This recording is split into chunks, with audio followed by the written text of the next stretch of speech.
സംസ്ഥാനത്ത് മഴ തുടരുകയാണ്. കേരളത്തിൽ ഒറ്റപ്പെട്ട ഇടങ്ങളിൽ ഇടിമിന്നലോടുകൂടിയ മഴയ്ക്കും മണിക്കൂറിൽ 30 മുതൽ 40 കിലോമീറ്റർ വരെ വേഗതയിൽ ശക്തമായ കാറ്റിനും സാധ്യതയുണ്ടെന്നാണ് കേന്ദ്ര കാലാവസ്ഥാ വകുപ്പ് നൽകുന്ന മുന്നറിയിപ്പ്. വിവിധ ജില്ലകളിൽ ഇന്ന് കേന്ദ്ര കാലാവസ്ഥാ വകുപ്പ് യെല്ലോ അലർട്ട് പ്രഖ്യാപിച്ചിട്ടുണ്ട്. കോഴിക്കോട്, വയനാട്, കണ്ണൂർ, കാസർഗോഡ് ജില്ലകളിലാണ് യെല്ലോ അലർട്ട് പ്രഖ്യാപിച്ചിരിക്കുന്നത്. ഒറ്റപ്പെട്ട ശക്തമായ മഴയ്ക്കുള്ള സാധ്യതയാണ് വടക്കൻ ജില്ലകളിൽ പ്രവചിക്കപ്പെട്ടിരിക്കുന്നത്. 24 മണിക്കൂറിൽ 64.5 മില്ലിമീറ്റർ മുതൽ 115.5 മില്ലിമീറ്റർ വരെ മഴ ലഭിക്കുന്ന സാഹചര്യത്തെയാണ് ശക്തമായ മഴ എന്നതുകൊണ്ട് അർത്ഥമാക്കുന്നത്.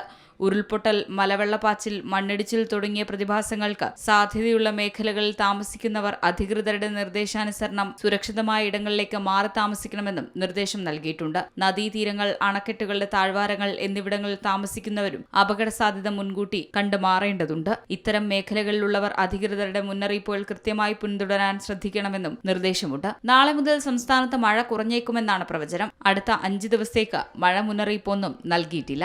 See Malayalam news, Thiruvananthapuram. ഏറ്റവും പുതിയ വാർത്തകളും വിശേഷങ്ങളും വിരൽത്തുമ്പിലറിയാൻ സീ മലയാളം ന്യൂസ് എല്ലാ ഡിജിറ്റൽ പ്ലാറ്റ്ഫോമുകളിലും ലഭ്യം.